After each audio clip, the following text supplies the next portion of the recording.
Aku kerja sebagai HO masa tu. Shift malam di Hospital Kuala Lumpur, HKL. Bangunan lama, koridor panjang. Lampu Kalimantan warna kuning pucat. Waktu malam, hospital ni rasa lain sikit. Sunyi tapi hidup. Lebih kurang pukul 2.00 pagi, ward dah tenang. Pesakit tidur. Nurse buat round senyap-senyap. Aku duduk tulis nota dekat kaunter. Telefon ward berbunyi.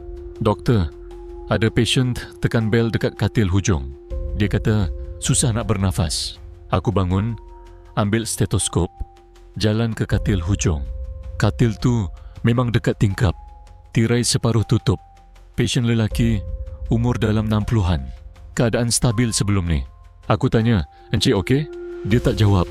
Mata pejam, monitor normal. Aku cek pernafasan, nadi, semua ada.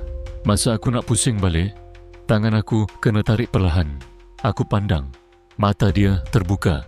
Tapi bukan pandang aku. Dia pandang atas, ke arah siling, sambil berbisik. Dia berdiri dekat situ dari tadi. Aku automatik pandang siling. Tak ada apa-apa, lampu je. Aku tenangkan dia, suruh tarik nafas, bagi oksigen sikit. Lepas beberapa minit, dia tenang. Mata pejam balik. Aku balik ke kaunter. Belum sempat duduk, nurse datang laju. "Doktor, katil hujung tu." Aku jantung dah lain. Pasien tu baru meninggal 10 minit lepas doktor keluar. Aku terus berdiri. Tak mungkin. Saya baru cek dia. Nurse pandang aku pelik. Doktor keluar pukul 2.20. Pasien tu kod blue 2.25. Kami dah resus. Tak berjaya. Aku tengok jam tangan aku. 2.42 pagi. Aku tak cakap apa-apa lagi malam tu. Pagi esok, masa sign out, aku tanya MO senior pasal katil hujung.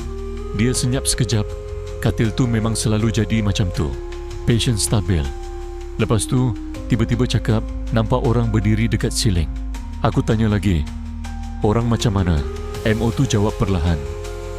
"Biasanya pakai baju hijau, macam OT." Aku terus diam.